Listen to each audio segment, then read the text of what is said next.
Lover.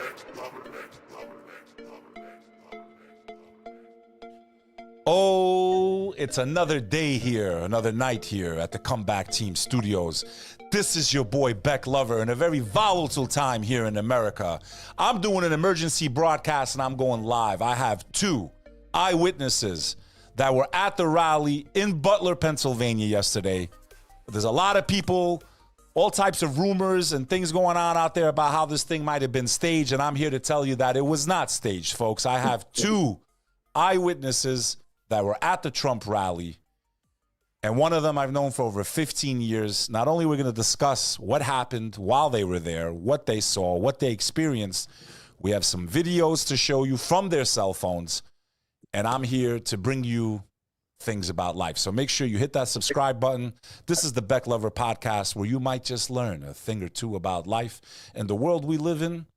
Reality, my friends, can be much stranger than fiction itself. I got Vatan in the house and his good friend Steve Lasko remotely coming in to speak about what happened yesterday at the Trump rally. Gentlemen, I want to thank you for giving me. I know you've been getting a lot of requests from all types of different media outlets and Fox News and this one and that. Everybody wants to talk to you. So first of all, on behalf of my audience and my followers, I want to thank you for making time for me. And I want to thank you, Vatan, for coming in here to the studio to do this episode with me. So we're going to get into what happened. And then I want to get into your life also, which is very interesting. Appreciate it. Thank you. But first, Steve, you there? Yes, sir. I'm here. How you doing? Steve, thank you for also being here on the Bek Lover podcast, where we can discuss what happened yesterday. So Most definitely. first and foremost, I'm happy that both of you are safe. Thank you. Okay, because thank you. You were literally at an event where people died, people lost their lives, and it's just, to me, it's just very painful with everything we've been through in America in the last 4 or 5 years. Some would say even longer than that. That we're having these flare-ups of violence. We had riots. We had all types of stuff going on. And to say that our country is not a powder keg ready to set off, that yesterday could have literally been the event that could have set it off, okay? I'm trying to fight against that, all right? I'm trying, no matter how different we are in opinions and lifestyles and all this stuff, I think a lot of us can agree, regardless of where you align yourself politically, there's no reason for us to come unraveled as a nation with all the progress we made over the last 50, 60 years as far as civil rights and all this stuff, that we literally might just burn the house down and we all lose. And that's what I'm scared of as a first-generation American. And as Vatan, who's almost becoming an American legally. Yes, sir. Yes, sir. And you, I'm assuming, are American, born and raised also, correct? Yes. Yes, sir. Yeah. Gentlemen, let me start with turning the mic off for myself. And I want to get into, first and foremost, how you two know each other and how you two got to the rally, even though you're both from the New York City area. What made you want to go there? Why did you go there? Did you always support Trump? Are you Trump supporters? Were you there just to go say, hey, I saw a president? Like, get into how you know each other and why you went to this rally in Pennsylvania. Yeah. Yeah. So Vatan, I'll start talking. So I met Vatan at the airport up in Connecticut back in about 2020. And we were both getting our pilot's license. We were doing the whole COVID hobby thing. Vatan saw an ad on Facebook. I had a buddy who was a flight instructor, and we wanted to get our pilot's license, right? So we were at like the same stage, you know, going through the hours. I bumped into Vatan because of my instructor met Vatan and said, hey, you got to meet this guy. And we hit it off right away. You know, flew around together, quickly learned Vatan's story. I'm like, this dude's the man. And we've been friends ever since. You know, Vatan got his pilot's license, bought an airplane. I did the same thing. You know, going through the, Good. We enjoy the hobby. You know, it's. So you two met by getting your pilot's license to fly aircraft. Literally, That's how you two met. Literally, he just came with a little Cherokee that didn't even have radios. Landed at the airport, and I just met him, and since then we became really good friends. And so, and that's also how you guys ended up going to the rally, right? You guys flew from, where did you fly Denver, from? Connecticut. So you flew from Connecticut into Pennsylvania. Butler, Pennsylvania, yes, sir. And how far is the small airport that you flew into from the rally? It's like 10 minutes away with the car. Is that the same Yeah. place that the president landed also? No, actually, we don't know that. We actually asked them, but I don't think so. Okay. They wouldn't tell us. We have no idea how he got there and how he got out so quickly. But his jet was not there when we were there. Yep. Okay, so Pennsylvania. but you guys flew in a small aircraft, just you two, or anyone else with you before you went to the rally for Trump? We had 3 other people in the airplane with us besides Vatan and I, so it's 5 of us No, total. actually, we don't So know. there's We actually asked them, 3 but more I don't- people in the I don't- group that were a part of this trip to go. Yes, sir. What made Yes. you two, first of all, why do you even support Donald Trump? So if someone wants to know, why would you support Donald Trump? Why do you guys support Donald I mean, Trump? honestly, I'm just gonna Instead keep of it, Joe Biden, yeah, for example. I'm, Why? I'm gonna keep it short. Short and sweet. Yeah, short and sweet. And you're not I even a don't- citizen yet. Yeah, I don't. You're I on don't- your path to citizenship. Yeah. Why does someone that's not even born in America support Donald Trump? I grew up reading about America, and Donald Trump was the American dream before I came to America. And So someone you actually knew who he was before you even came here. absolutely. So Donald Trump was for me not a politician. He was for me like a guy who succeeded the way he succeeded in life, and like the way he did things. And I just got inspired from him. You know what I'm saying? So that's how I like Trump. That's how I know Trump. That's how I see Trump. You saw him on television. You saw him on Way The before Apprentice. the politics, you know? Yeah. Way before the politics. How about you, Steve? I mean, were you always traditionally a conservative? Were you always a Republican? Or, I mean... I really wasn't into politics too much before Trump. But seeing the disruption, you've got these politicians who are doing the same old shit for 30, 40 years, the same old heads. Trump, kind of like Vatan, reminded me of myself, where he did his own thing. He wasn't in politics. He started his own business.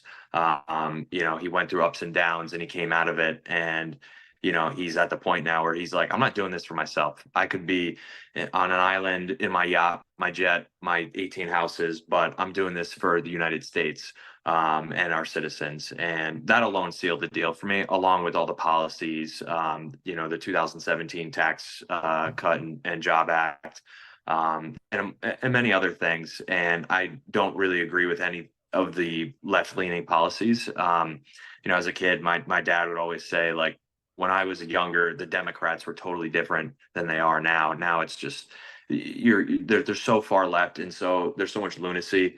I can't agree with any of it. And for me, the only good option is to vote for Trump. So really, before these last 5, 6 years, it wasn't really at the forefront of your life. Politics really didn't matter as much. You were kind of like, let me just make my money, let me live my life, and I really don't care what's going on in Washington. I feel like a lot of Americans were like that.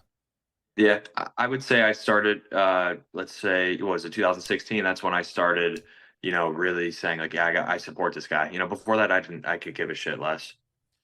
So what made you guys pick this rally? Why not go to the one in Wildwood, Jersey? Like, why this one? Was it just because timing popped up? I mean, how did you even know about the rally? Yeah. And How did, like, was it limited to the amount of people that were allowed to go? Like, what was the process of planning this trip to go to the rally yesterday, where he almost gets his life taken from him, and unfortunately a bystander did, plus the person that tried to take out the former president? Me personally, what was the whole methodology of getting to this rally? Me personally, I've never met someone who was so planned and organized as Steven Lasko. This guy has his things tight. He knows about ins and outs and anything that he does. He owns a real estate company, but he's a joker with everything. You know what I'm saying? So he made this thing happen. He was like, Vatan, let's go Saturday. Let's go there. Let's do it. It's going to be good. We're going to fly with the plane. But was there a process to get into the area? Like, what I'm trying to say is, I'm trying to understand, before we even get into what happened while you guys were there and the shots were fired and all that stuff, is there a process to even get there? Like, what was the security like? Did you have to be screened, or was it just open to the public? Like, I'm trying to paint the whole picture for people to understand what it was like to be you two who were at this rally and witnessed one of the most powerful people in the world almost taken out.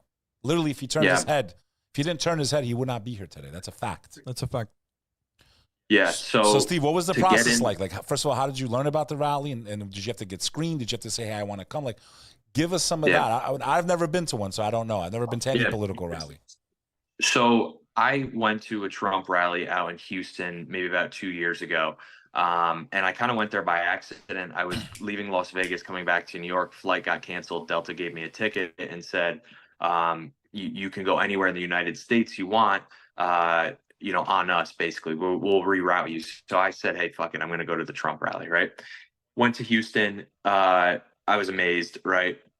Anyway, coming to Pennsylvania, all you had to do was go on their website. You didn't even have to do this, and you had to kind of RSVP, put your name, your phone number in, and sign up. Tell them how many people were coming, and that was it. To get in there, we flew the airplane in, so we just flew directly there. But there was like maybe a 3 or 4 mile airspace restriction around it, which is common when president, vice president, ex-president comes in, can't fly in there. So we had to go to another airport. Yeah, it's right? called TFR. It's called a TFR, yeah. And but to actually get in the event, you could walk off the street, and the only security that they really had was metal detectors, and that was set up by the Secret Service. They had their Secret Service staff running it, taking things out of people's pockets, patting them down, and just doing like as if you're going through an airport, but just the regular metal detectors, and that was it. And then you're in. So that was the one in Houston, but what was it like for this one in Butler, Pennsylvania? Did you have to go through any type of... Same thing. So you have to register your name. Optional. Okay, and then go through... Did you have to go through metal detectors? Yep. Yes. Now, how many people approximately were there? I'll say a couple thousand. What do you think, Steve? Yeah. Where is this Butler, Pennsylvania, geographically? Is it by It's- Philly? Is it by... It's Pittsburgh, West Philly. Pittsburgh. West Philly. Oh, so you guys were in. West, like 5-6 hours from New York, almost on yeah. the yeah. Driving. Yep. Yep. Now, this is like a rural area? I mean, what is... It's a small Tell me village. about Butler. It's a small Farm. village. Farms, rednecks, cows, little country town, not much going on, not a big city, anything like that. Just, you could call it the middle of nowhere if you wanted to. So it's literally in the middle of nowhere. Yeah. Now... The place that it was at was a very small airport, but it was called the Farm Show, and that's where they do they trade cattle, and they do all sorts of events there, like county fairs. It's it's rural. So you get from the airport, then you go towards this rally point. You go through the metal detectors. You get into the rally. Yep. What's the mood like before all the chaos It was started? amazing. It was amazing. Describe it. Amazing. Like basically people were like, I don't know, they were like drinking, eating. There was good music going on in the background. Everybody was chilling. Some people were a little bit kind of too much sun, all day waiting, but it was great. People were just getting food and getting water, getting drinks, and It's like being at an entertainment event, kind of, right? Definitely. Everybody was in a really good mood. It's like being at a concert. Yeah, right? and Same vibe. And Steven was like, let's just go further to the stand. You know what I'm saying? Let's just go further to the podium, and we just walked till we got Now, as I'm close gonna as try possible. Try to pull up this first clip. I don't know, Al, if you can pull this up. I have your cell phone footage here. You guys are, from what it seems like, to the right of the president, a little further back. Yep. Right? To the right of him. From what I can tell, About 100 feet. you're about 100 feet away from the former president. To his left, actually, when he's facing. You're on the side that he's not hit. You're on the other side. No, actually, we are on the side where the bullet ends. Yeah. So are you on when Al, you have the video up? Okay, this is from... Is this from your cell phone, Steve, or is this from Vatan's phone? This is mine, I think. Okay, so folks, if you're watching this... I think you should play the 44-second one. Exclusive footage. Yeah. They were both there at the rally yesterday. This is their viewpoint before the shooting occurs, correct? Yes, sir. So I'm going to play this clip. This is their point of view of the rally where Donald Trump almost got assassinated. I mean, I can't believe I'm discussing this with two people that were there. I'm just very excited. For those of you that are watching, that's why you're watching, bro. This is what we do. It's the Bek Lover podcast. Here we go. I'm watching the fake news go crazy because they're saying the Republican Party has... So this is your point of view. Yeah. It got better. So if you play the 44-second one, the next one to the left. But that's the one where the shooting. But then you'll see like the ones, the 40 seconds one, the other ones all the way to the right side. You'll see like the shooters and stuff like that. So this one now I'm going to play is when the shooting actually happened. Now, so before this is happening. This is literally probably not lying. It's like 15 seconds after the shooting. This video started. This video. And we can time it because we have, Yeah, you have timestamps on it. Yeah. So, folks, the next clip I'm about to play is 15 seconds after the shots are fired. Yep. You're to the right of the president. And this is for all you out there that are saying this is staged. I've known Vatan for over 15 years, more maybe. Yeah. This is someone I've been friends with. When I saw on his stories that he was there, I contacted you immediately. So this is to clear up anyone that's saying, "Oh, this was staged." How the fuck was this staged? No, okay, definitely not. Here we go. This is directly after shots fired. 100%. Okay, that could have changed history forever. 100%. And maybe sunken this country into a darkness that we haven't seen since the assassination of John F. Kennedy, which I think was the last real president we ever had, in my opinion. I think that's why he was taken out. But here we go.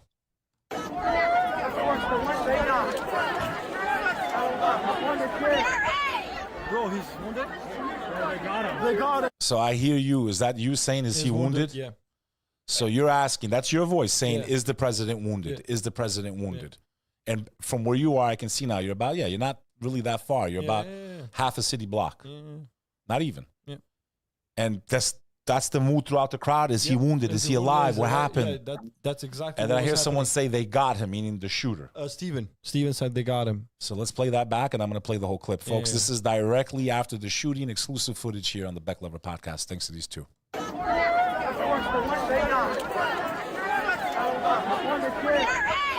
Bro, he's wounded. They got him. They got him. They got him. They got him, bro.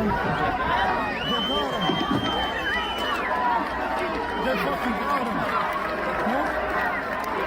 him. Now, at this point, you guys don't realize that an innocent bystander is dead. No, we didn't. No one really could tell. No, we have no clue. Nobody did. And I know even mainstream media, we didn't really find out till after a while, like that someone else passed away. No, the thing is, when he got up, when he put that fist, man, everybody was so scared, and in 1 second, everybody just like flourished. Electrified, yeah? Yeah, man. Let me play the clip.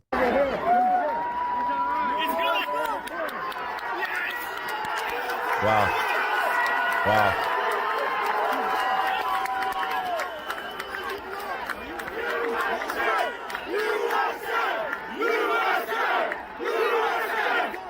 Wow, I'm getting chills.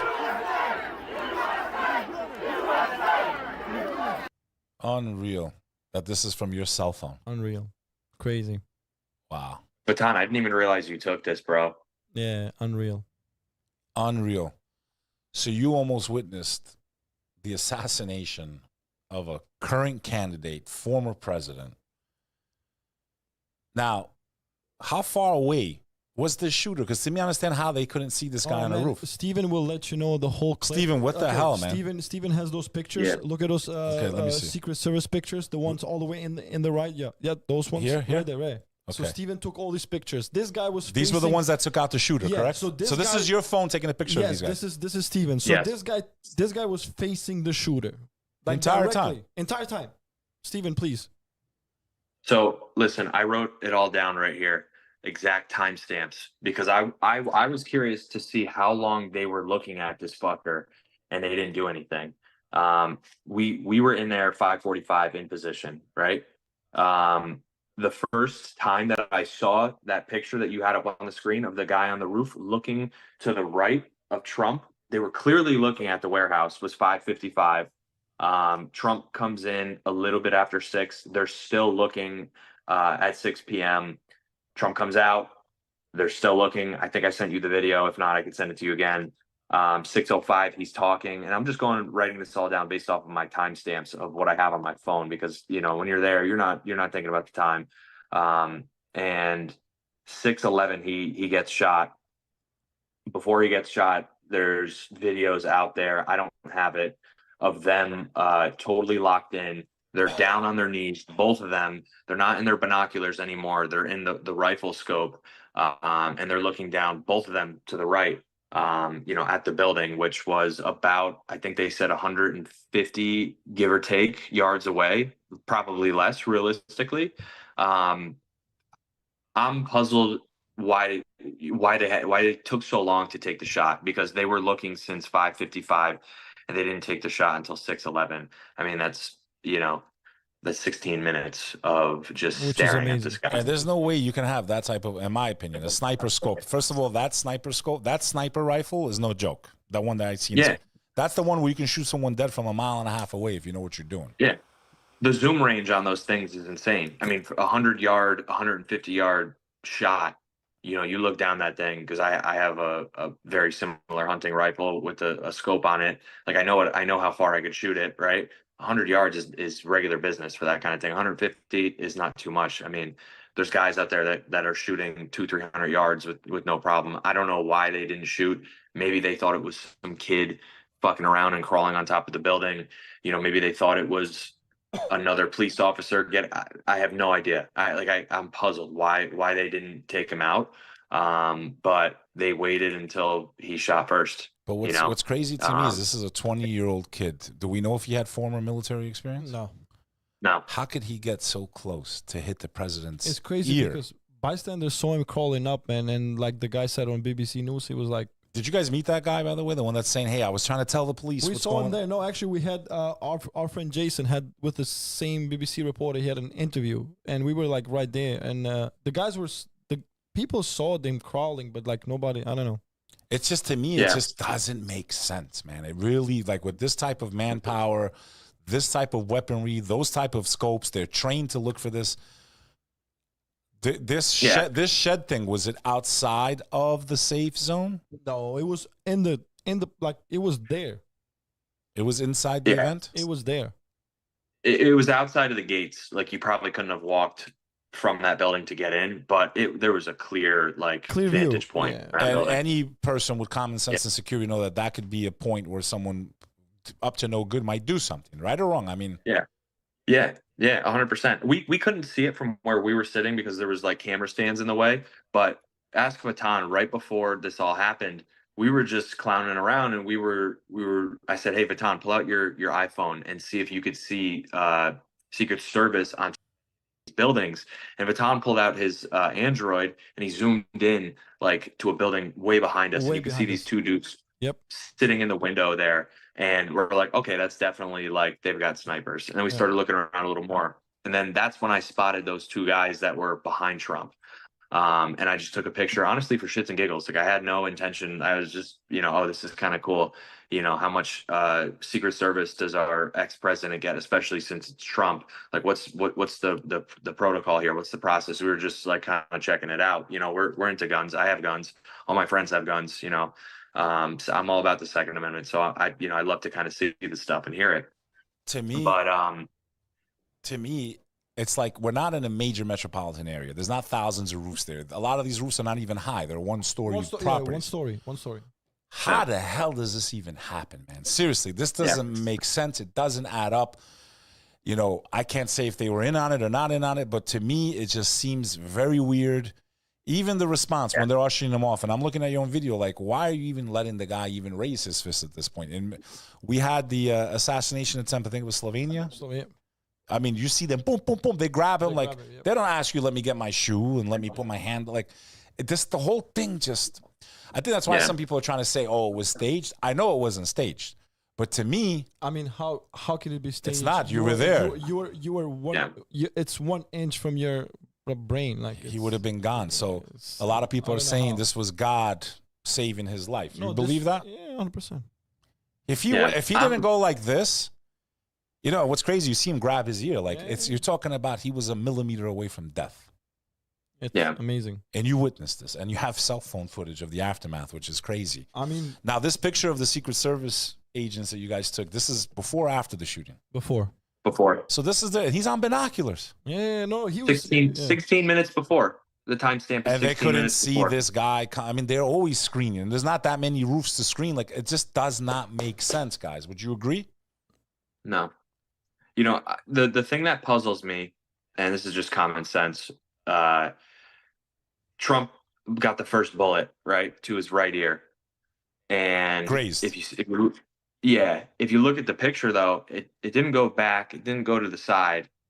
It was like pretty dead on. How did that not penetrate further? And then the other 2 or 3 people that got shot, one guy died. They were behind him. They were further down range, and they got hit by a bullet. One of them died. Right, the 50-year-old firefighter, and some political person's kid got hit, but didn't die. Yeah, the governor's, I think, nephew or something. He just got one. Unreal, man. It just doesn't make sense, man. It just doesn't make sense. Honestly, you won't feel it. You won't know about it till you're there. But at that moment, that moment that we all went down, those 5 seconds was like, what is gonna happen now? Like, what is Yeah. gonna happen now? I mean, did The- you? Could you? So Not, the only thing that like saved that moment was him putting the fist. Yeah. That's the only. If he didn't put the fist, it would have been, I don't know what. Rage. let me ask you this: how quickly did you two realize these are gunshots? I mean, I realized right away, and Steven, I believe, Could too. you hear? I mean, did you heard it? Oh, yeah? 100%. You could hear them, but it didn't sound like you shoot a gun right next to me. It's super loud, right? This guy was 100 and something yards away. It had more of the consistency of like a firecracker. Kind of a loud firecracker. From how far away you guys were, yeah. Yeah. And I heard one of the bullets ricocheting. Like I heard the noise, and I know what it sounds like. And that, it was loud. Was it extremely loud? No. For about 10, 15 seconds, I was not sure if like the bleacher collapsed or, someone, a tire popped or something. And then when you see him go down, that's when you know it's a gunshot. You don't want to think it's a gunshot, is what I'm trying to say. But you're second guessing yourself for a few seconds. At least I did. What was the mood? Now, I know when he put his fist up and everyone got happy and positive again, but how about after he left? What happened then after? What happened after? The mood, as soon as he was getting escorted, somebody shouted there might be a second shooter, and all hell broke loose. Like, that's the moment that everybody started running. Yeah. From the USA chant, there was like, that stopped, and then there was like a 10-second delay, right? Of like, okay, what next? And then somebody opened the gate and goes, let's get the hell out of here. Everyone started running.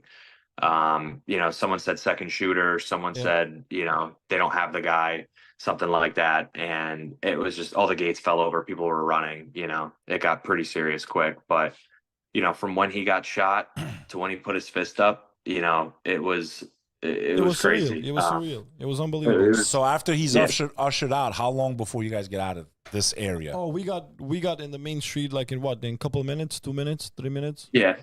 I mean, from the moment Trump got shot to getting out of the entire like area onto like the next property over, which was like a tractor dealership or something like that, probably about 8 to 10 minutes. What's surprising to me is that they don't lock the perimeter down and then screen everybody on the way out. It's crazy. It was pretty loose. Am I wrong about that? Crazy. No, you're not. It's crazy. Like, to me, it would be okay. Because listen, let me tell you something. I got stuck when they have like UN week in New York, which is the worst. If anyone lives in New York City, they can tell you when all the foreign presidents and prime ministers of the world come, the city becomes unbearable during UN week, which is coming up in September. Usually, I think it's September. And you can't move while the general convention, the general, assembly is happening. Yep. So I happened to come out at that time. I used to work for Hilton in New York City. That's actually where Trump gave his victory speech when he beat Hillary. She had the Javits Center, which was empty that night because she lost.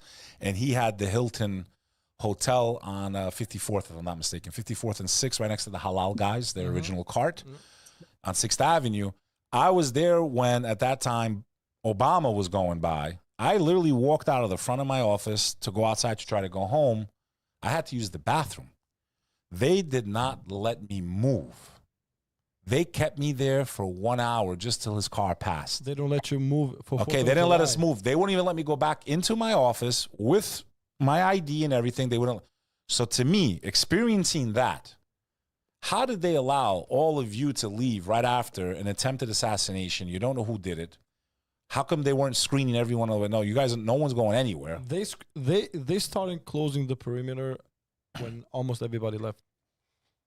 Yeah. Do you think that that's, do you think that that's not weird? I mean, I'm not a detective. I'm not a cop.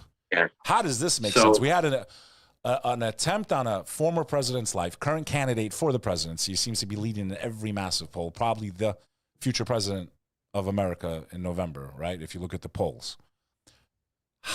You don't find it odd that they just let you all disperse? I mean, I find that odd. Am I wrong? No, absolutely not. What do you think, Steve? Yeah.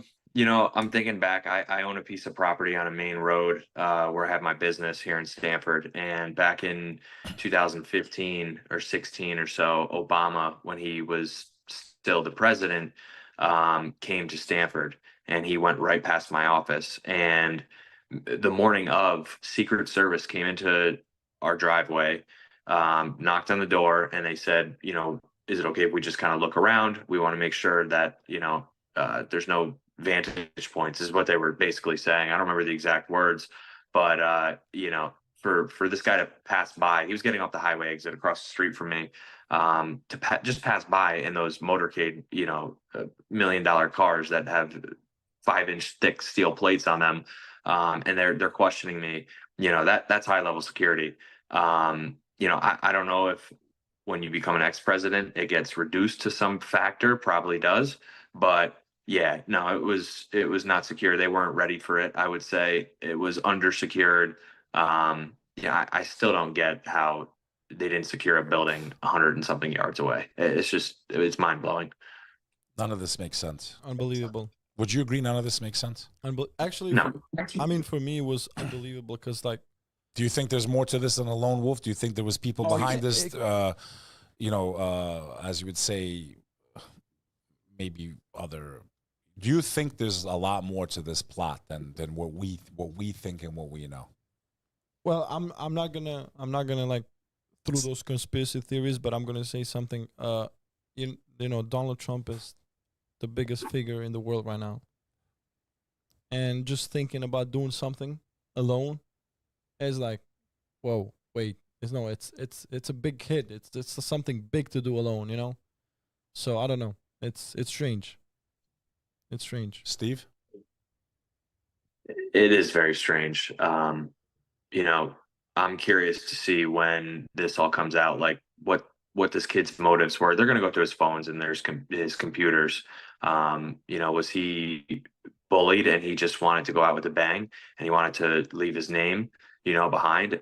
I don't know. You know, that's a possibility. Or were they, you know, is he being paid off? Is his family being paid off? Who the hell knows? It's crazy, but yeah, you are right. It was definitely undersecured. It should have been way more secure. And why is that? That's the question. Vatan? Honestly, you know, when things happen, then you kind of go back to your feelings that you had before things happened, and like this whole ride to close to the podium with Steven, it was like so surreal. Like the whole vibe, the whole thing was like crazy. Like I knew something's gonna happen. Kind of. It's crazy to say that now, because when things happen, you're like, oh, things happen. But like the whole ride, the whole town, the whole farm, the whole trip, it was like you knew it's gonna happen, but you didn't. It was the town is so American. It was unbelievable. The town was so American. The whole vibe was so American. And then all of a sudden, in 1 second, everything just collapsed. Everything just changed.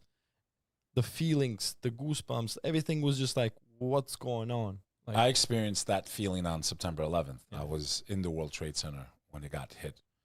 So when I started my day, it was a beautiful day. Everything was positive. And then just in a flash of a second, the world I knew, the life that I knew was different. Completely.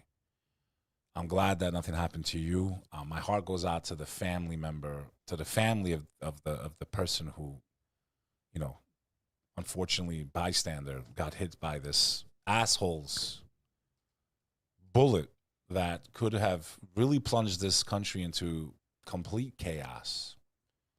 I'm sitting here and I think a lot of people are wondering what would have happened if he didn't turn his head at that exact second and he's not here today, what that would have done to this nation. Civil War. Do you guys believe that our country is on the brink of an internal conflict if we can't find a way politically to get along and find a path where everyone's protected and free speech is protected and business is protected and America's interests are protected? Because just like I've said many times, I really don't think it matters who gets into that office. Me personally. The amount of corruption, the amount of stench that comes out of Washington, D.C., with no term limits, people like Chuck Schumer. Chuck Schumer was in power, okay? When I graduated college in 2004, he gave the commencement at my college graduation for Pace University. Here we are 20 years later, he's still in power. And I don't even know how many years before that he was in power. And to me, it doesn't matter if you have the best president in the world, regardless of who you think's right for the job. If everyone that's a career politician, been in power for 30, 40, 50 years, you got people like Bob Menendez in New Jersey who are under investigation with gold bars and money and envelopes and all this shit going on, accused of corruption. He's still trying to run, and he's already old. And he's running as an independent. Like, to me, it's like this power that these politicians get, I think, is more influential than the Oval Office itself, because they're in there for 20, 30 years. Hey, I'm not going nowhere. You're not going nowhere. Even though you say you're a Republican and you say you're a Democrat, like, I really don't see a difference with most of the candidates. And I really don't think the people of the U.S. have anybody in office that really gives a shit about them. And we are at a dangerous precipice in this nation with everything that's happened, everything that could happen, and how much power we've lost as a nation that we don't even make anything anymore. And they're all guilty of it, right and left, for the dismantling of this nation, in my opinion, and the collapse of an empire. If we, the American people, do not wake up and do not realize that, regardless left or right, that we're on the same team, and that if this country falls, we're all done, right? But we're not. Most people are not taking it from that perspective. They're putting their own personal belief or how they're being gaslit by the media or other politicians. They're going to take this away from you. Everyone feels like their way of life as an American is in danger. So you've primed two sides to believe that the other is going to get rid of the other, right? And now you light a match. And that match could have happened. You guys could have witnessed the match that could have literally led, I think, to the end of this nation. Yeah. I feel like America is starting to look like Yugoslavia in 1990, right? Right before, boom, everything just went off, and next door neighbors wiped each other out.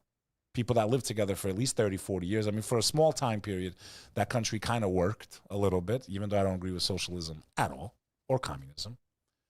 But people that lived there says the life wasn't too bad before that war erupted, you know, for the most part. I think Beck, we need to change the society.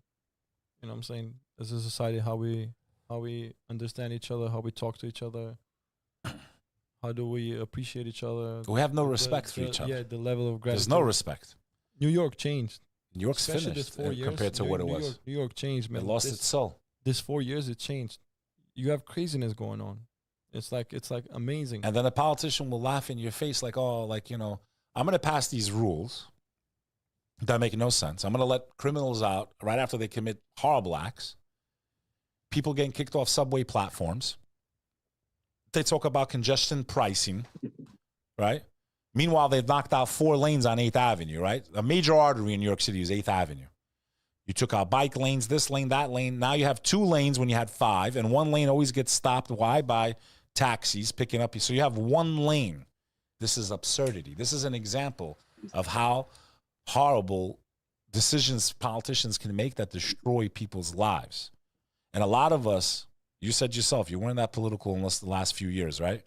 A lot of us have been in the back burner because it wasn't affecting us. It's like your neighbor's house is on fire, but as long as mine's not on fire, I don't have to pull out the hose and try to put their fire out next door.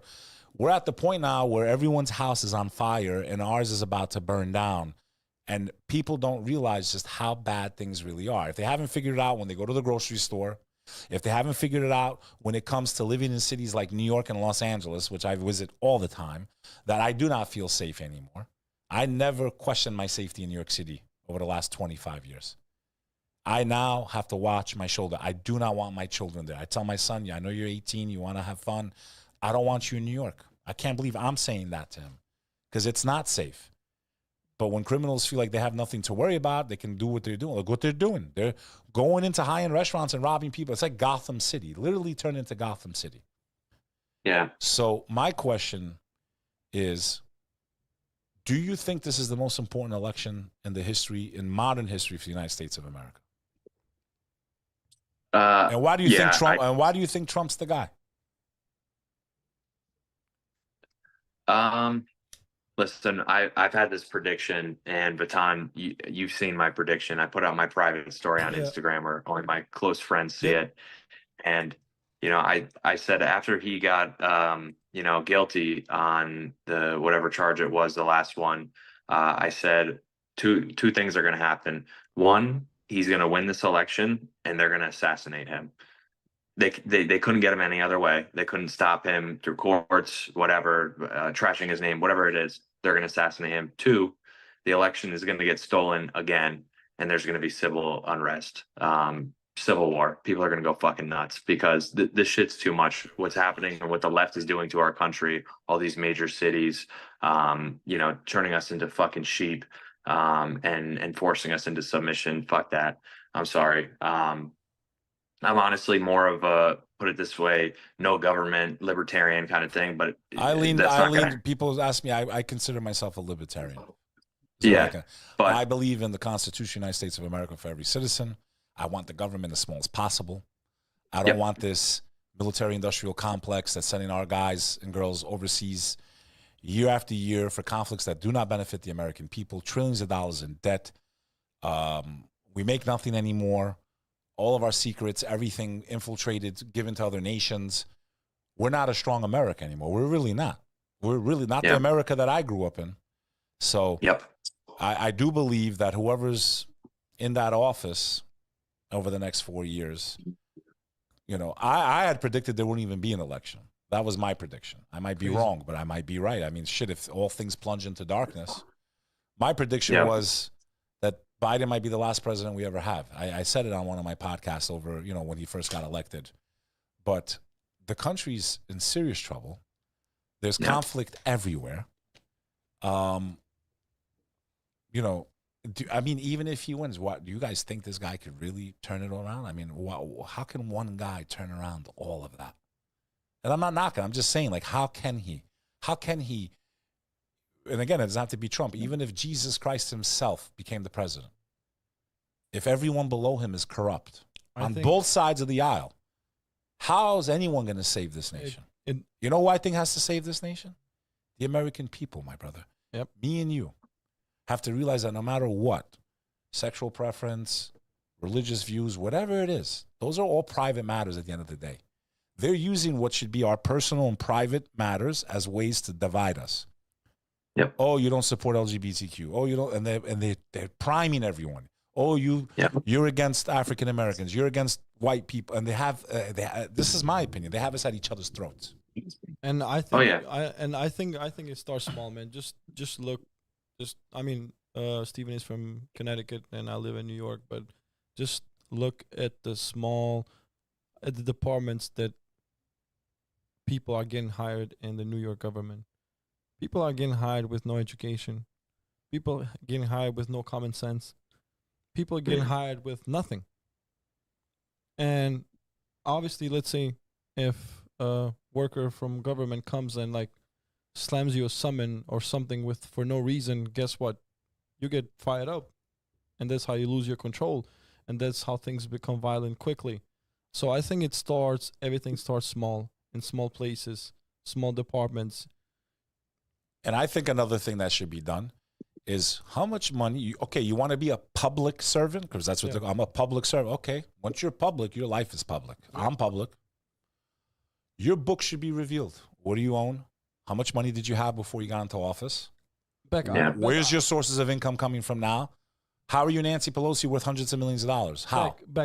I think that's big. What I'm talking about is small things, man. Like the police officer you hire, the sanitation guys you hire, the traffic agent you hire, the guy who's doing your permits in Department of Buildings who you hire, small people, because those small people have big effect in regular people's life.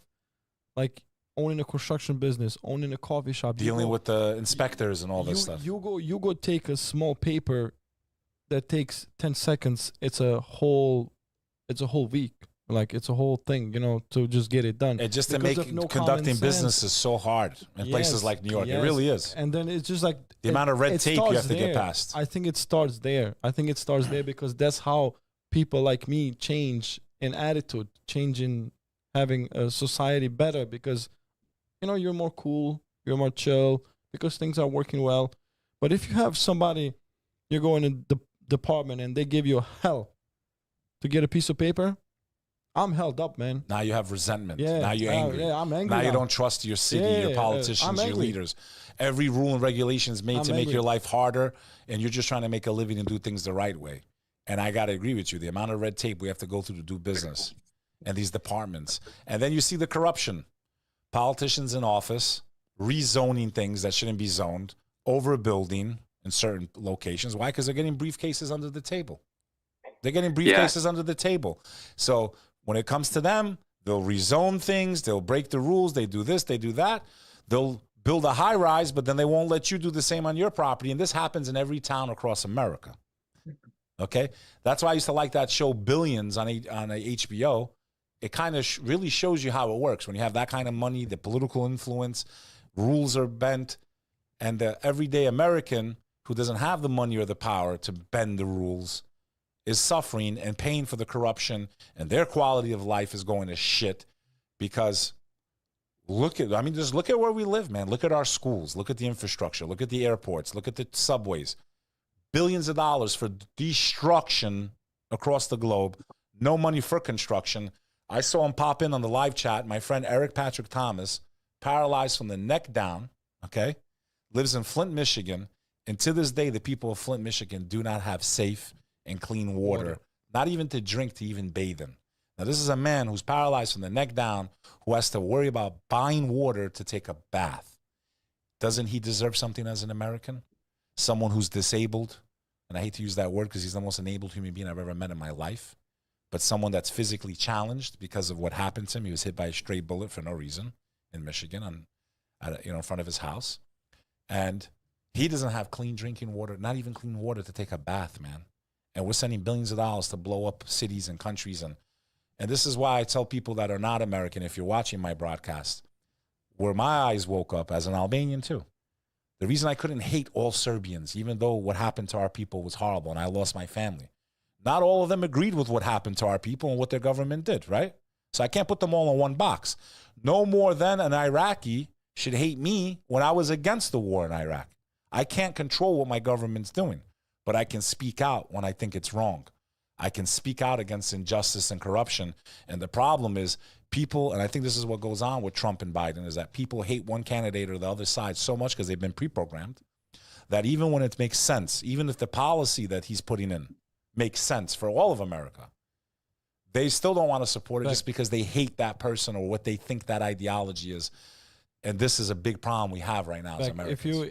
If you let me explain just like quick, it's who do you hire, man? I go back to it because if you have a Department of Transportation and you're doing a highway and you have all these hardworking people working, but then you have a lost case foreman or a lost case top guy there who doesn't even inspect the streets and stuff, bro, the streets are going to be bad. So we hire the wrong people at the top all the time. The head of departments, the head of everything are the wrong people with no knowledge, with no education, with no common sense, and with no love for the place where they work.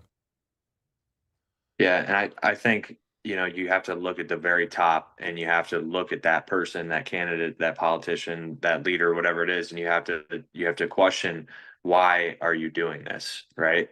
And we all know, like, the pay on these government jobs or the politicians, it's not much. It's not a $10 million a year. It's most of the time under 200,000, right? Yeah. You look at, like, start at the top, Nancy Pelosi. Why are you still there? Because there's a financial gain. She's trading, right? She's got inside secrets. She's lining her pockets. She's lining her family's pockets, right? And then you look at all these other politicians. Why are they doing it? And that's kind of back to what I was saying before about Trump is, you look at the why, and it's not about money. In my eyes, it's about the good of the country, right? And not everyone has to believe that, right? But a lot of these politicians, they're there. They don't need to be there 40 years later, but they're somehow lining their pockets, right? They're making $200K a year on salary, but they're really making $100 million on their portfolio. And then it washes down to the general population. The news is brainwashing people. I don't care if it's Fox, CNN, whatever, left, right. I mean, it's brainwashing, right? They're like you said, prepping people to believe something or to follow something.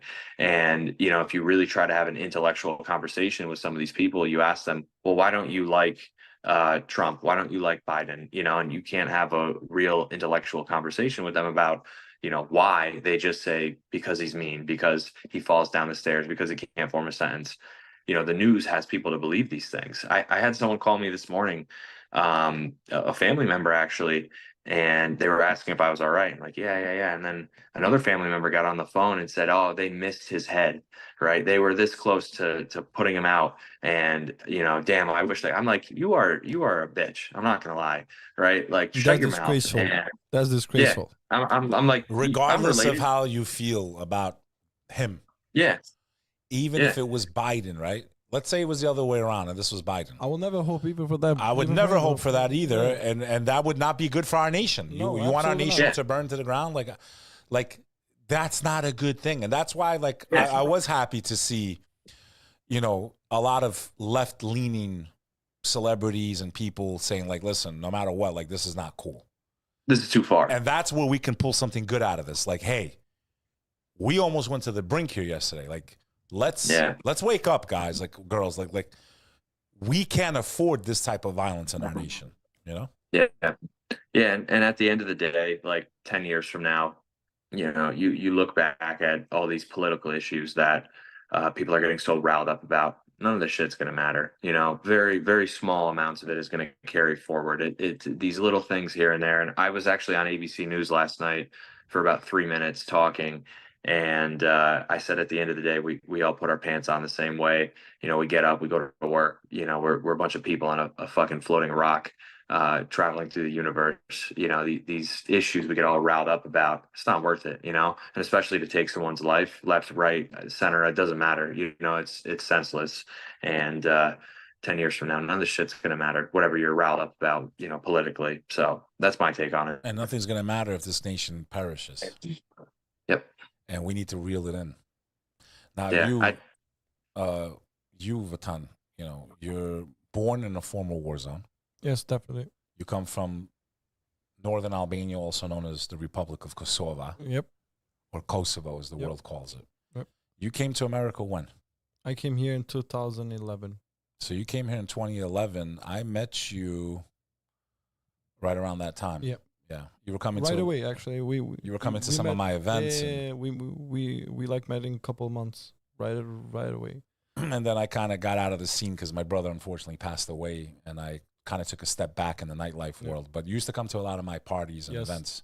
Yes. They were a lot of fun, no? United Albanians. Huh? Funny? Yeah, it was Good time? It was the best time ever. Tell all these new Albanian party throwers what it was like to come to No. one of those events, man. It was organic. United, no? It was organic. Never had no problems, no No, beef. No. it was organic. Beautiful people. It was A organic. lot of people got man. married because of those parties, you know that, huh? Yeah, it was A lot of people owe organic. me some watches and stuff. In any event, you came here. How? How did you get into the U.S.? Because now you can just walk in. You know, anyone can come in now, including people that might have perpetrated what happened yesterday. Anyone can just walk into our country now. How did you get into the U.S.? Well, I was home and I didn't do Now, good at describe home. Kosovo to people because, Yeah. yes, it's a beautiful place to live, but it's very hard to generate an income there. It's a beautiful Absolutely. nation, Absolutely. but a very high unemployment rate, especially has the youngest population in Europe. Especially in that time too. 2011, Yeah, a newly especially- formed nation in yeah. 2008. So Yeah. 3 years after it's recognized, not even by the whole world, Yep. half the world recognizes its right to self-determination. You came from a former war zone where your family and your people were not allowed to have free speech. They weren't allowed to have jobs. They were rounded up in the middle of the night if they made political comments publicly against the Milosevic regime, which destroyed all of Yugoslavia. So you came from a place where you were not free. I am first Now of all, you're here in America. first Tell of all, people why you am- wanted to come here. I am lucky. I am lucky to be alive. There's a lot of people that suffered extremely more than I You did. remember the war? Oh, absolutely. Even I was like 8, 9 years old. So you were 8, 9 years old when the Kosovo War was going I on. remember the And whole who saved thing. that country? United States of America. This country, America, saved your people, United States of saved America. our people, Yeah, the United Albanian States. nation, right? And with that, it goes. The Albanians that were here too helped a lot. But America led the way in liberating America that territory, liberated yes or con- no? So if it wasn't 100%. for America, your family, do you think they would be reinvaded tomorrow? There will be no more Kosovo. So basically, whatever administration's in office has a significant impact on the future of your family's freedom and safety and security, If- yes or no? If America leaves tomorrow, Kosovo, we're done. And that's for my American audience. This is the impact our nation has on other nations. That's why it's so important to know, A, who loves our country. And there's not a more pro-American people in the world than the Albanians. Yes or no? Absolutely, man. They have streets named after U.S. presidents, statues. Absolutely. And they don't know what a Republican is or a Democrat. They don't know the difference. They don't care about that. They name streets after U.S. presidents to show respect to America.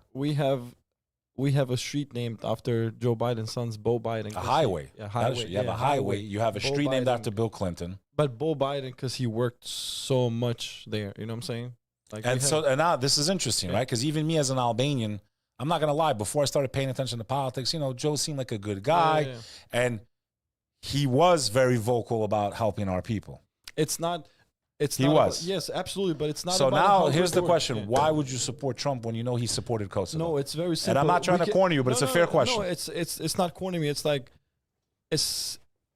you were good for a certain time, and now you're maybe past your age. You're past your age, you should man. be in politics. I wish the best of the best to Joe Biden. The best of the best. No hard feelings. No hard feelings. It's just like people got to realize when you're good and you're not good. Like, I think people watched that debate with Trump and they were like, really, who's running the Oval Office? Like, this guy doesn't even know where he is. It's not an emotional thing. It's a principle thing. Like, who got it, who doesn't have it. Like, he is done. He just can't function anymore. Age. Yeah. Even when you think of the leader of the most powerful country in the world, you don't envision a guy who can't form a sentence or walk up a set of stairs. I mean, that's very surface level, but that's not a leader. And honestly, Joe Biden 20 years ago, he had it together and he was a politician, whatever. Now he's just the face of the far left. That's what it is. He's just the face of it. Do you truly believe there's someone else calling the shots in that Oval Office? Oh, 100%. You? 100%. 100%. I got to say, I got to agree. I have to agree. The guy can't even ride his bicycle. How are you gonna? But isn't that scary as an American when you're like, I realize that this guy? No. It's what's scary, Bek, that the society don't see it. That's what's scary. Or they don't want to see it because they're so full of hatred matter. You towards don't want to another. see it or doesn't want to see it. Like they actually don't see it, and that's the scary part. Yeah. It's not scary part that he can walk up the stairs at the Air Force. The scary part is that they don't see it that he can't walk. That's the problem. He can't even walk. Because if the society sees if the society sees that, it'll be like, just principle, man. Okay, you know what? He's done. Let's move on. He should be no retired. Hard feelings. That's he it. should be retired at his age. But obviously, the world doesn't work. As someone that came from a former war zone, saved by the United States of America, 100%. You had your visions of what America would be like before you came in. Man. Why did you want to come to America from Kosovo? It's just those big dreams. It's just those big dreams. Did you have anyone here? Any family? No, I came here alone, totally alone. So you came on what type of a visa? I came with a tourist visa. And you said, I love this place. I'm never leaving. Yeah, I'm not leaving. I'm not fucking leaving. I'm not leaving. I'm not leaving. It was the best decision that I've ever made. And here you are now, 13 years later. 13 years later, man. You're a successful business owner. Yes, of 3 businesses. You have 3 businesses. You got your pilot license. I got my pilot license with my friend over here. Okay. Stephen Lasko. And you're not even a citizen, okay? And you got a pilot license. No. It says Kosovo on it. It says Kosovo on it. Very interesting. Yeah, that's a badass story in itself too. Yeah, he told me he made them change it, which is true because America recognizes honestly, Kosovo, and yet a lot of government agencies don't have the correct form or the correct name for our country. Honestly, after so many years here, and it's hard to make it a little here. It's very hard, but when you make it, life becomes good. You know what I'm saying? But to come to that point in this country is not easy. How do you feel about this country, though? Oh man. Oh man! Listen, to become successful is not easy, regardless of where you live. No. Like, especially. But do you feel like you have a better chance here than anywhere? Oh, 100%. As an immigrant, you're 100%. An immigrant, a real immigrant. You've only been here 13 years. 100%. What do you want to say to the American who says, "This place doesn't give you a chance. They're this, they're that"? You didn't even speak the language when you came here. Oh man, this this country, like, What do you want to say to that lazy, ungrateful American who maybe has been here 5 generations, Steven- who thinks that America's holding him back? You came here 13 years ago with nothing. Today you have a business that grosses hundreds of thousands of dollars. I know because you've been buying me some nice stuff. Back then I was paying for it. Yes. Now you're paying. You're bringing me cigars and all kinds. Yeah. I mean, I can tell he's making money, folks. Yeah. He's making money. No, it's good. It's good. No, Okay, but I honestly, wouldn't expect you to when you first came here. You were, I was fresh. Honestly, were off the boat. We spoke with Steven so many times. Like, that's why I clicked with Steven, even though he was born and raised here. Hustle attitude. You know what I'm saying? Ewan was born and raised here. Dad, mom, cousins, whatever. Steven was hustling like he just came in this country, and that's why we clicked. And he saw the And same don't you thing love that- how you came from a place that's pretty much predominantly only Albanian, Yes, 100%. but you could come to a country full of every kind of people, every kind of nationality, every race. You consider this guy one of your best friends. You didn't even know him 20 years ago. It's amazing. And to have that type of fusion where you have someone like Steve that's born and raised here, seen kind of, he might, know more or he knew more about life here before you came, and share each other's experiences. He could say, hey, man, maybe I can save you some time here because I know this better. 100%. And you, for example, if you went to Europe with you know more about that life than he does. So I'm getting my real estate license in Connecticut because of Steven Lasko. shout out to Lasko Realty. Lasko Real Yep. Estate. Lasko Yeah. Realty in Connecticut, Yeah. man. If you guys... Like, I'm getting my, owning a construction business, owning a coffee shop, getting my pilot license, and trying not to get, I did the hours. I just got to pass the test. Getting my real estate license in Connecticut. This is only in America, man. 13 years here. And This still is- not even a citizen And legally still yet. not Almost even a there. citizen legally. You're on the here. path. Yeah. You're on the path to A citizenship. lot of people who came here illegally got the papers way before So me. let me ask you this then. One of Trump's biggest, pushes right now is about the southern border, people just coming over. Technically, now you didn't just come over the border, you did come with a visa, so it's a little bit different. Yep. But what is your opinion about those people who, and listen, they're not all criminals. There is definitely some I can't bad people coming over that can't border. mention names, but there is people that I personally know who came to this country in the last 24 months and they got their green card approved. They came here through the And you're southern already border. working, paying taxes, and you're still not a I citizen. did the whole 9 yard, that I'm still here. Crazy. The whole 9 yard, man. So it's very broken. They gave me a pilot license. I can literally fly to Canada tonight. Which I think, no offense, is a security threat. Yes, We it should have is. learned since 9/11. That makes no sense. Yeah. You're not I a can citizen, but literally- you could yeah. fly over our country. Yeah. I mean, it's just weird. It's Let's go- riding our like- bicycle. I've seen your videos. Yeah, man. like literally going to a fucking Starbucks. Do you think that's crazy? It is Honestly. insane. It is insane. And we're talking about you. It is insane. I think that's a security threat. Yeah, it's insane. Some foreign national can get the right to fly over our airways, right? That could have been a plane slamming into that podium. Even a small one would have done catastrophic damage compared to a shooter, right? So it's like, 100%. it's just to me these paradoxes, these contradictory rules that just make no sense. You could get this, but you can't But be a citizen. It's just That's- weird. That's the whole. It's That's the whole problem. Why this system is so broken in so many levels in every department. But see I it. give you credit for at least admitting that. Like, yes, it doesn't make sense that I have my pilot's license and I'm does- not a citizen. It doesn't make sense not for me to go in my country in 13 years. And you can't even see your family, which I know is very hard for an immigrant who's trying to get You their know. papers just so they can go back and see their family, man. 13 years, man. You And, lost like, anyone I in that did- time period? Oh man, I lost my uncle. I lost my grandmother from my mother's side. I lost a friend. Oh, I think I can go on. I think I And that's got to be very hard. Imagine when you lose someone and you can't get on a plane. You could fly a plane in America, It's but he amazing. cannot get on a plane as a passenger and go visit his family and friends that he lost to go pay respects. And that's a very difficult thing to go through. It's very painful.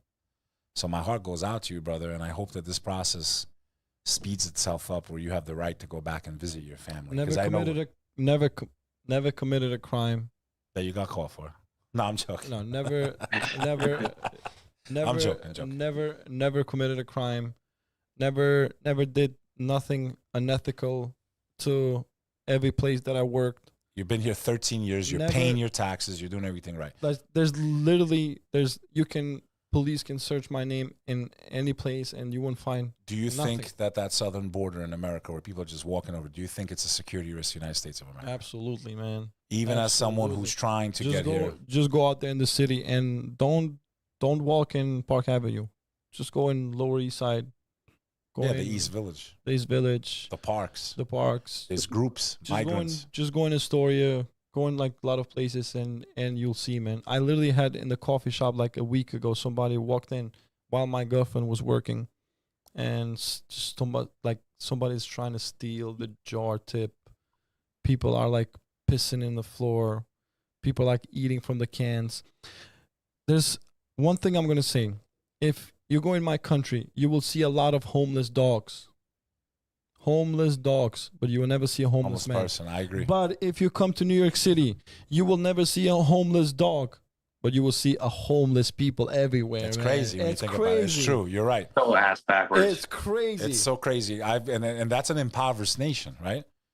Kosovo does not have a GDP that's even something to talk about. A very high GDP's unemployment. Kosovo is George Washington's revenue yearly. It's a George Washington Bridge. yeah. It's a very high unemployment, but small population, 2.1 million people, 50% unemployed. Average wage is $200-300 a month. I mean, it's crazy. I don't know how, and to think about how low our crime is compared to other places, and that in Kosovo. Crazy.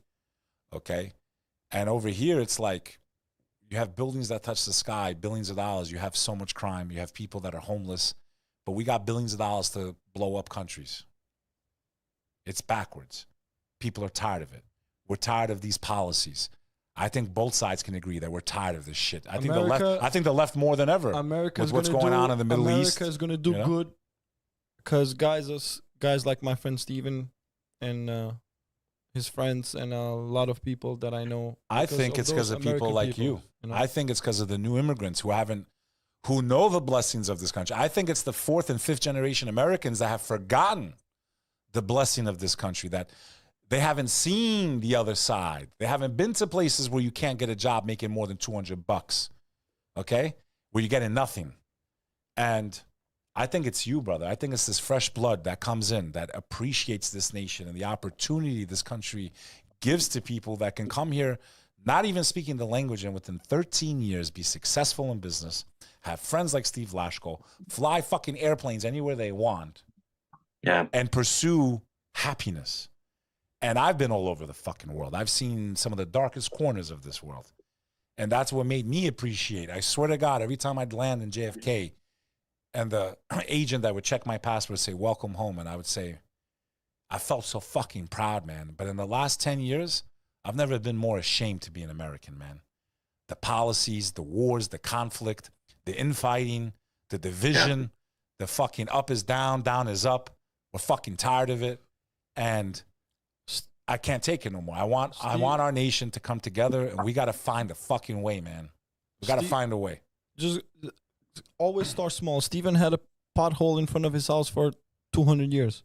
Nobody came to fix it. And he pays taxes. He pays taxes. Right? I know, it's crazy, man. Yeah. It's crazy. And it took me putting it on Facebook and putting it on the mayor's Facebook. You got to shame him. You have to shame him. Yeah, come on. Pave my fucking road. I'm paying you $14,000 a year to live in your town, and I have to back out into this pothole every morning. Like, this is ridiculous. It's a little problem to have in life, but you get fed up with it every morning when you bang a fucking pothole and scratch your rim. But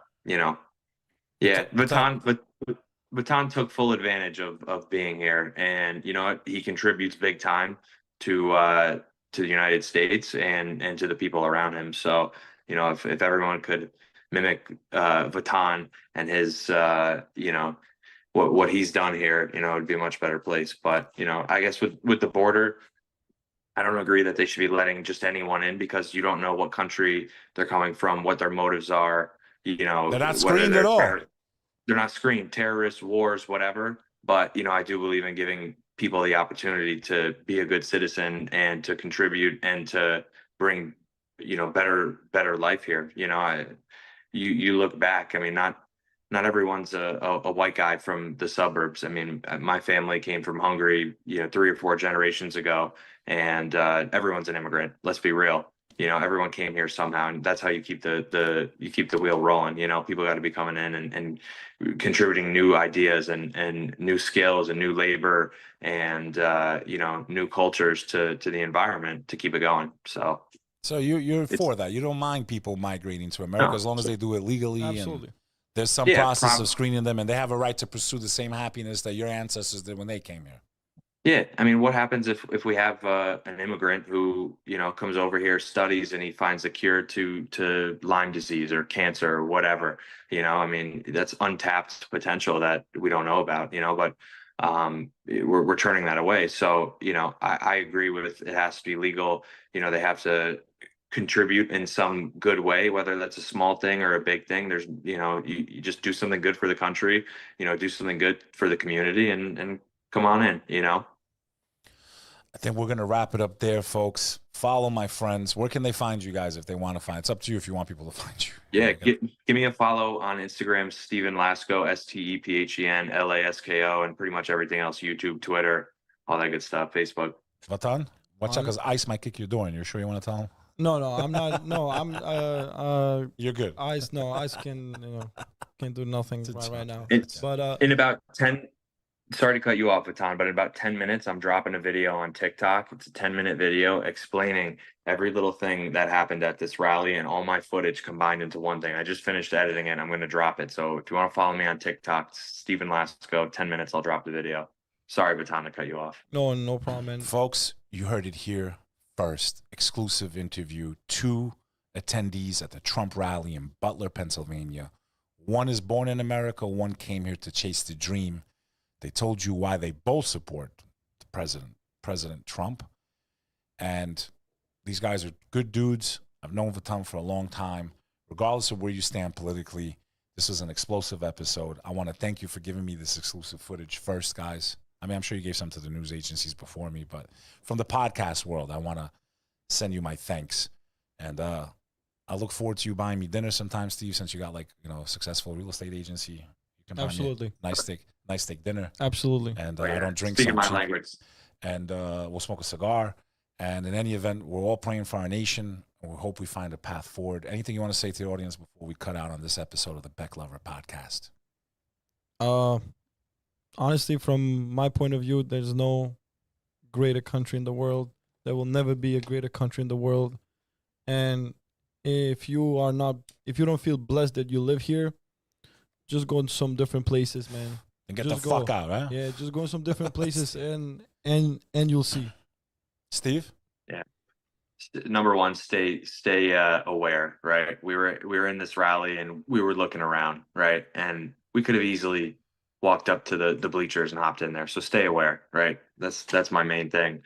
And number two, follow the things you believe that resonate with you, right? We didn't just fly out to Pennsylvania in an airplane and spend $1,000 in fuel just to, go hang out, right? We were following what we believed, and we were pursuing Trump. And if we didn't go out there and we didn't put ourselves in that position, we would have never been a part of this. And it's brought me closer to the things that I believe. So, follow what you believe. What if it means riding your damn bicycle out to Pennsylvania? Go for it. Don't give up. I guess I got to come on a flight with you guys. I don't know about going to a rally, but I think I want to go up into the sky with you guys. Yeah, man. Let me know. I want to put my life in your hands. Yeah, man. Folks, another episode of the Bek Lover podcast. Thank you, both gentlemen. No matter where you are in the world, especially if you're here in the U.S., never surrender, never give up, never fall into despair. It's not over yet, folks. We can turn this ship around. We got to come together. We got to find a path. Violence is never the answer. This is Bek Lover on the Bek Lover podcast, where you might just learn a thing or two about life. Gentlemen, thank you. Thank you. Make sure you hit that sub button. Share this out to all your friends and family. God bless America. God bless each and every one of you. Till the next time, this is Bek Lover signing off. Bek Lover.